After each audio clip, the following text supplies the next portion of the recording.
välkomna till presskonferensen. När vi tar frågor sen så kan vi ställa frågor på svenska till Marti, så hjälper jag till lite om det behövs. Men vi börjar med Jörgen. Vad säger du om matchen? Ja, jag får börja med att gratulera Bayern till segern. En rättvis seger för Hammarby idag. Det går inte att säga någonting annat. För vår del så han ju lite grann, fick kämpa lite med tempot. Det är klart att vi kommer från Superettan och vi har inte varit med i kuppen, så vi har inte fått den typen av så här intensiva, tempofyllda kvart- och semifinalmatcher som exempelvis Hammarby har haft i kuppen här. Vi har spelat mot en del Superettan-lag på träningsmatcherna och en del danska lag och så vidare. Och sen så har vi kanske inte den tempot i vårt spel för närvarande som Bayern. Så att vi fick kämpa lite med det, fick en hel del bolltapp i vår speluppbyggnad och de idéerna som vi hade offensivt i början fick vi svårt att göra. Vi gjorde det långsammare än vad Hammarby gjorde sitt försvarsspel och då blev det bolltapp och då fick vi kontringar på oss istället. Såklart tufft att åka på ett sånt mål på en hörna på det sättet också på bortaplan i premiär mot ett bra motstånd med 30 000 på läktarna. Så det var väl ingen drömöppning för vår del. Men jag tycker ändå att vi kom in i matchen bättre och bättre och sista kvarten i första halvlek så tycker jag att vi börjar få tag i bollen och ha en del spel och ändra matchbilden lite grann. Slutet på första halvlek var betydligt bättre. Andra halvlek så tycker jag att vi fortsätter och då tar vi, jag ska inte säga att vi tar kommandot, det kanske är för starkt uttryck, men det finns ändå en matchbild som är helt annorlunda och det kändes som att vi tryckte på en del och såklart Bayern har några farliga lägen också, men då kändes det som att vi kommer närmare att göra 1-1. Inte för att vi har så jättemycket svåra chanser, bra chanser, men det är ändå ett spel som kommer närmare att göra ett 1-1 mål. Och där hade vi behövt få energi och lite nerv och lite självförtroende på det sättet och att få lite press och så Bayern får spela lite med press i det läget där. Josef hade väl den bästa chansen där. Och där tycker jag att vi gör en hel del bra saker. Jag hade hoppats att vi skulle skapat ännu mera kvalificerade målchanser på vårt offensiva spel. Vi hade en hel del idéer om vi skulle göra det, men det var inte tillräckligt spetsigt, vi var inte tillräckligt skickliga i det offensiva spelet för att skapa så mycket chanser som krävs för att kunna få poäng med oss här. Defensivt så blir det såklart, när vi i andra halvlek så ville vi trycka på en hel del och gå upp med våra ytterbackar ganska tidigt och det är klart att det blir kontringsläge på det och i slutet så blir det lite gamblingsfotboll och skicka upp en forward till och så vidare. Och det är att de gör 2-0 där, det kan vi kanske får vi leva med i den fasen. 2-1 var ändå bra att få göra mål i den allsvenska återkomsten. Jag tycker att vi behöver inte åka härifrån och skämmas på något sätt, utan jag tycker att vi har fått med oss en hel del saker här som vi kan bygga vidare på. En hel del läring, spelarna får känna på vilken nivå vi måste upp på för att ta poäng mot lag och den här digniteten. Det här är ju kanske den, tillsammans med när man då möter Djurgården också här på samma arena, de två matcherna som är mest tempofyllda på grund av att det är väldigt snabbt konstgräs. Så att någonstans så finns det saker här som vi kan vara nöjda med och bygga vidare på. Men det var väl inget tvekan om att Bayern var rättvist. Det är svårt att säga något annat. Ja, då stannar där. Tack så mycket. Marti? Tack coach. Viktigt 3 poäng för oss. It was not easy to play against Helsingborg in the Premier. A lot of expectations. Of course, playing at home. Someone could think, okay, Helsingborg recently promoted. I think they show that they're a good team, and it's not easy to play against them. And yeah, I'm satisfied with the game. Most of the parts of the game, especially I would say the first 30 minutes were high level. We played with quite good ideas, and then as well I think we create enough goal chances. And that's where the first goal comes in a set piece, which is always as well important, but we would like as well to score an open game. Then perhaps the last 15 minutes of the first half were not that good. We start to get a bit locked. We need to find this balance in between how much pace we want to have in the attacks and when it's time to establish a bit more, to be more patient. And then perhaps in the second half it was a little bit more up and down. Obviously at the end, when we managed to score the second goal, it was so important and a big relief, because we knew that until the game is over, then it's always a small situation, as it happened in the 2-1, a set piece, whatever, that can change the result. So according to how it was with as well the injuries of Mats first, Rika later, is not that usual to have to change both centre backs.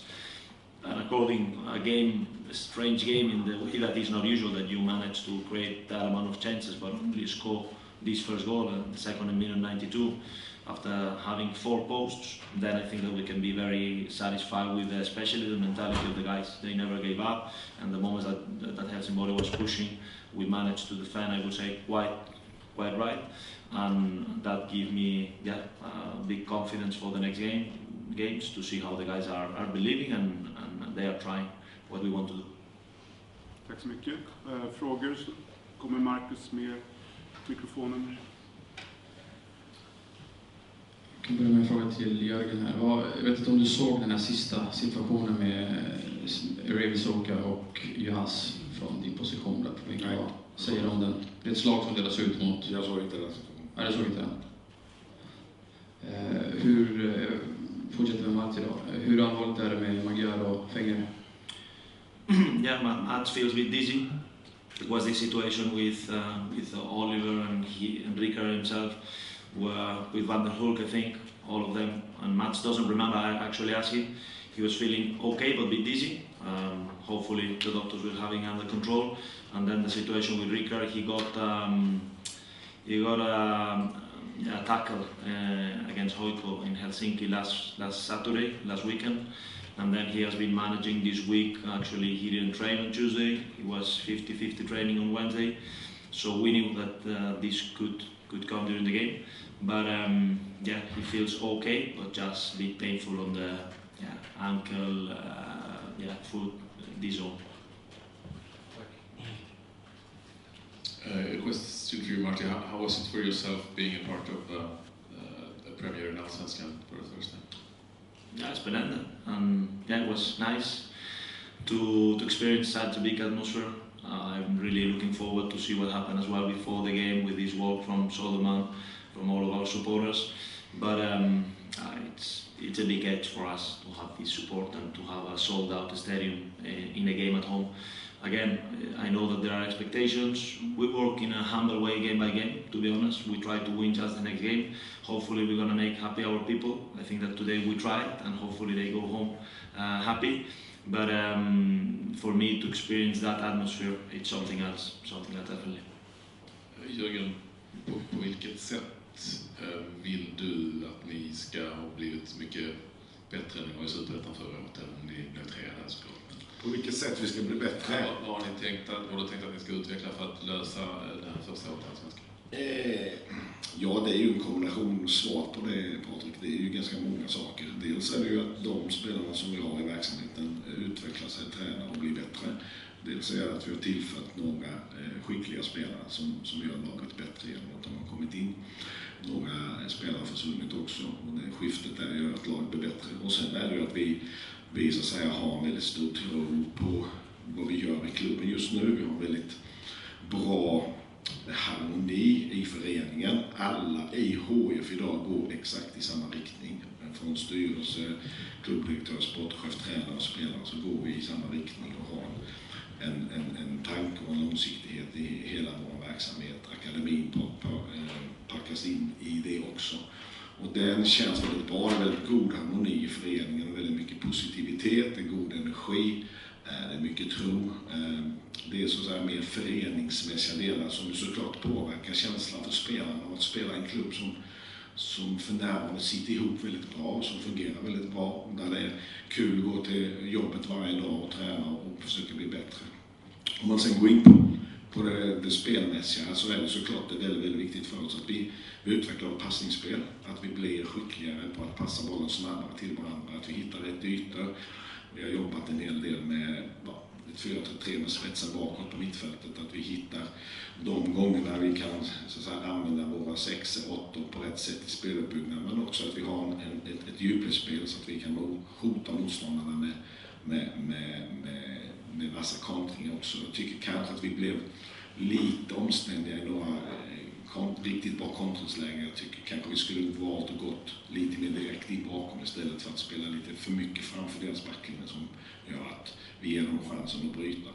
Men balansen där mellan possession och kontring, om jag uttrycker mig enkelt, den är väldigt viktig att vi hittar, för att vi vet också att vi är nykomlingar och vi kommer att behöva göra mål på både på kontringsmål och på possessionsmål. Den är viktig. Sen när vi är i en process, det blir ett långt svar här, hoppas det är okej för alla Bayern-gubbar också.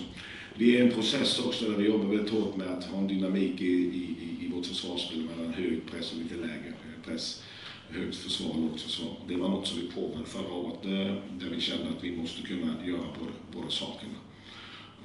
Idag är det såklart en stor utmaning att gå upp och pressa högt mot Hammarby. I vissa faser lyckades vi med det och i vissa faser misslyckades vi med det och blev överspelade och fick en hel del kontring mot oss. Där behöver vi utveckla också valen på planen som spelarna gör. När ska man kliva fram och när ska man istället stänga till de ytor som är farliga bakom sig. Så de beslutsfattningen där är något som vi jobbar väldigt hårt med. Och sista delen är såklart vår teamspirit, vår gruppdynamik. Vi har idag en grupp som har en helt annan kommunikation inbördes på planen än vad vi hade för ett år sedan. Idag har vi spelare som kommunicerar med varandra på ett bra sätt, som driver varandra, som coachar varandra på planen. Så att det är många saker, det är ett långt svar på den frågan, men alla de här sakerna är viktiga i liksom HIFs framtida resa. Och där är vi väldigt optimistiska och känner att vi är på rätt väg. Men såklart, vi ska vinna fotbollsmatcher och vi fick ju absolut en av de absolut svåraste matcherna på säsongen som inledning. Men å andra sidan så kan vi nog leva med att vi förlorar den här matchen och har väldigt mycket tro på att vi kan slå Blåvitt på söndag istället på hemmapremiären. Det är klart att vi har stor tro på det. Marti, du startade med Michael Allo och sen så kom Williot in och gjorde mål. Och varför valde du Lado och hur tycker du att han och Williot gjorde det? I think it's several reasons. The first one is because we have such a good squad where I can pick in different positions. Actually, Joel could have been starting as well as a right winger. But in that case, we decided Mike had a good game, I think, against Oiko Helsinki. Williot has been away with the national team, playing a lot of minutes. And we thought it could be a good game for Mike. The way Helsingborg plays, the way we wanted to approach the game, Mike give us these real pure winger skills. Like he has a lot of 1v1, he has a good pace on behind, so he stretches the pitch. Williot is another kind of winger when we use him as a winger. Actually, for me, Williot is more at number 10, offensive midfielder.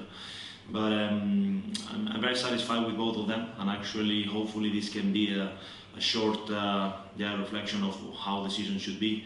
That both players can be really useful, one from the start, the other one coming from the bench. And I'm sure that all of them will have, even today Bjorn came from the bench again, giving us good things. Same with Edwin, playing at really high level for many minutes. So I'm such happy that we have these options, and then it will have moments in the season for all of them. Bayern-fans ville ju att Williot skulle sjunga en sång efter matchen och så valde han sången om dig. Ökade han sina chanser att starta kanske? He's trying to take points for the next game to start. Actually ask him, and I'm so glad. I need to say that I'm so glad that the supporters are hopefully happy with me with those songs and so on. It's so fun, but I really want them to understand that the coach without the players. So I take these songs for them as well, because they are the ones. Not the coach shouldn't be never the main one. Is the players who play, is the players who make a good coach to win things. So all the credit for them, and Williot has now 1% more chances to play next year. Har du redan fått en sång? Det var inte dåligt innan säsongen började för en sång. Det är fan innan bra. Nanne fick ingen sång på 3 år, eller? Hade Nanne en sång? Okej. Grattis. Martin, jag vill minnas att efter matchen mot IFK Norrköping, mot Elfsborg, så var du kritisk mot 2 saker. Och det var hur ni bevakade i ledning när de forcerade och uppbyggnadsspelet. Hur tycker du att ni har utvecklats på de punkterna sen förra matchen mot Elfsborg?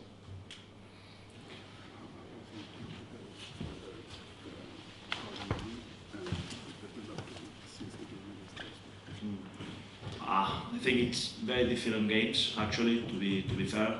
But I think we're trying, in terms of the build-up, it will be part of our DNA. So we need to be good at this. I think that today we were quite good in the first phase of it. Perhaps in the second phase, we need to decide better when it's time to break lines or when it's time to shift the game. Many times for me, one of the keys to attack with quality is that you actually play in one side, you invite the opponent to shift, because then you can find spaces in the other side of the pitch. And today we were not that good. In the first 30 minutes we were playing at high level, but this is a concept that we should have done better, to open up more spaces, to open up more goal chances. Then when it comes to the how we manage the lead, the advantage. Again, different games, different. I think that Helsingborg definitely was trying to find the moment. I think they had a good momentum on the last 15 minutes of the first half, and then some up and downs. The game was a bit more open, but as well some moments for them. Obviously, in the 1-0 around minute 75, 80, you can start to feel that they have this approach, nothing to lose. They will gamble, they will push more, they will press higher, then actually play with two clear strikers together with Van der Hoek. So I think it was clear that they were gambling a little bit more, and I think we managed quite well. The only part that I'm not really happy is that we conceded that goal a little bit. I don't know if it's misunderstanding between Edwin and Oliver. I asked them, we need to see the situation together to agree on how we want to manage those kind of 50-50 balls inside the box. But I think that we were calm. I think that of course the Williot goal was important to increase the advantage. But again, I spoke with the guys in a game that with 4 posts, we still are 1-0 up. We need to be really, really consistent. I think that emotionally we were, which is a really good point. So the team is feeling strong, but at the same time, from a football point of view, we can be even more. And then there are different ways to do it. Not only just defending, which we have been doing quite well for many minutes, defending a little bit lower, but at the same time to defend with the ball, just keep for longer periods. I think that we have a team with Gura, with Mike, with Williot himself, Astrid. They are players that their DNA is to go, to run, and it's really strength for us, but at the same time we need to develop when it's time to do it and when it's a good option to do it. Sure. Att ni behöver byta mittbackarna, båda två, hur påverkar det försvarsspelet? Yeah, it was difficult because obviously it's nothing that you want. Usually the four at the back don't change that much during a game. Perhaps the fullbacks, perhaps in a specific game, sometimes the central backs, but to be in a situation where we have to sub both of them, it was not easy. But all the praise, I think that Matt and Rika, the minutes they play at really high level, both on the ball and defensively. Still this small situation about the Defi off, the rest defense, on how we can improve against a really good player on these situations as is Van der Hoek.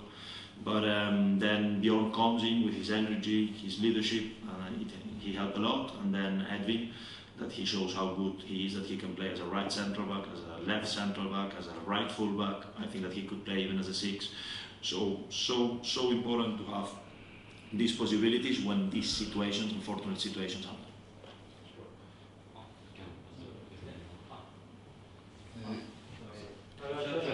Gustav Ludvigsson var riktigt arg i halvtid på Hammarbys prestation. Var du också det? Och vad tycker du om hans ilska?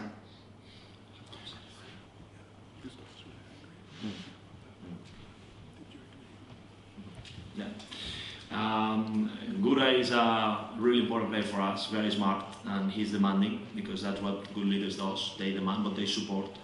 So he was, I'm sure that he was a bit angry, especially because I pushed him as a captain in the pitch at that moment to try to keep the 0, because for me it will be as well an important signal that we don't concede sloppy goals in the late minutes. So we didn't manage, and I like this level of ambition. But I think the guys as well, we're going to have a week to analyze the performance, to improve, to work hard. Now it was time for me at the end of the game to enjoy important 3 points, and to enjoy that again. In the Premier to win is never easy, so we did. But definitely is one of the things that drive me as well, and drive this group, that they want to improve, and that's such a good skill, I think. Fråga till Martin då. Darren har ju fått en ny roll. lite högre upp i planen, och när man tittar honom, eller när man har sett honom spela här under kuppen och i den här matchen, det känns som att han trivs i den. Vad har du gjort som tränare för att få honom att trivas i den nya rollen, och hur ser du på hans utveckling här från att du tog över och framåt idag? Yeah, I said in my first weeks that for me Darian has the potential to be the best midfielder in this league, in this competition. Definitely he can play in different roles because that's what good players does. They can adapt the game, their skills, using their capacities in different situations on the pitch. I think that Darian, on my eyes, could play definitely as a 6 in the base. He could play a little bit higher, what I call the 8 or the 10 role. That's what we are using him, because I trust that we have players like Jeppe, like Loret, the central backs themselves, that can manage to move the ball quick enough to put him in a situations high on the pitch, because when he's high on the pitch, he can make the difference. He has the last pass, perhaps the best in the league. He has this long distance kick, so he can activate and score more goals. That definitely will be a target for him this season, to score more goals. And then in that sense, I think he's developing so well. He's really having these relations with Mohamed, with Hura, with other players. He's growing and growing. And I'm very happy today. We had actually to sub him because he felt the calf on Wednesday practice. We were a bit concerned if he could play or not. At the end, he's a brave guy, he played, but then my decision to took him away because I didn't want to risk in the last 15-20 minutes where usually muscular situations can happen. But I think his impact in the game, 75 minutes, was so high. So I'm very glad, and I'm sure that he will still develop because he's a fantastic player. Det är ju säkert många som tycker att Ali är väldigt spännande, men kanske lite väl mycket fortsatt fortfarande på något vis. Vad tror du själv om hans utveckling och möjligheter att bli en bra allsvenskspelare? Vad jag tror är att jag tror väldigt mycket på honom. Han har en extrem X-faktor i form av sin speed, sin teknik. Dessutom är han en riktigt god gubbe som verkligen vill jobba för att förkovra sig. Han är coachable, han vill lära sig. Sen är det en process som han ska gå igenom, så att säga, att kunna göra de här sakerna på en högre nivå. Han hade 3 korta inhopp i Örebro förra året i allsvenskan. Det var det han hade förut, utöver det som spelade han i Superettan. Han behöver hitta den här beslutsfattningen när han ska dribbla, när han ska passa, när han ska skära in och göra någonting så här centralt i planen, eller när han ska släppa ut en enkel passning till en ytterback som kommer för en överlappning och sen smäller med in bollen framför mål, och så händer det någonting där. Den beslutsfattningen om valen i hans spel är det som han så att säga tror jag kommer vara det som kommer avgöra vilken hastighet han kommer att ta nästa kliv, och han är helt medveten om de sakerna. Vi har pratat väldigt mycket om det. Kanske skulle jag önska till då att han har löpt in bakom backlinjen några gånger och fått bollen inte bara framför backlinjen. Men han är helt medveten om de sakerna som han är bra på och han behöver utveckla, och vi har väldigt stor tro på honom som fotbollsspelare, och mycket kopplat till att han själv är väldigt ödmjuk över de här sakerna, att han behöver ta de delarna i spelet så att det blir en slutprodukt och en effektivitet av hans aktioner och inte bara någonting som bara händer. Sen leder det inte till något, utan det ska leda till saker. Han har ju haft några fantastiskt fina mål här på försäsongen och även några bra assist, så att stor tro på honom, absolut. Bra. Har vi någon fråga till här får det bli dagens sista. Martin, pressspelet idag. Kan du förklara hur det var och om du är nöjd med det? I think we did a lot of good things, definitely. Perhaps especially in a HIF, Darian stepping from behind Astrid. It will definitely be one of the keys of our game. Try to be the last time we can in those situations, because that means that we are in possession. So definitely that's the way we want to look. But on the situations that we don't have the ball, try to press high. I think today we managed well many times, but some others we can improve. I think that we can have more impact directly on the central backs, otherwise we tend to be too low for what we would like to. And then it's not only responsibility in that case of Astrid or Josef when he plays or whoever he plays at the top, but as well the defensive line must be connected, the midfield. Today we suffer a little bit on the shift from the 6 because when we jump to central backs, first Astrid jumps, then we need to send either Nahir mostly or Darian to the other central back, and then of course we are in a situation for a short period, just these 2 seconds, we are 2v3 in the midfield. So we need to manage how reducing spaces, and then this step is the one that we need to improve. It's not that much about the impact of the first line, but what we do behind. And then of course that affects the confidence of the guys jumping of the first line. So if they feel that every time we jump, we kind of leave some holes there, some space, then they are not that confident to keep on jumping, because it's a lot of energy that you need to invest. So it's a part of the game that we need to improve, that we're working on it, the guys know, and hopefully we'll be better next game. Okej. Tack så jättemycket. Tack så mycket. Trevligt med presskonferens, så mycket intressant.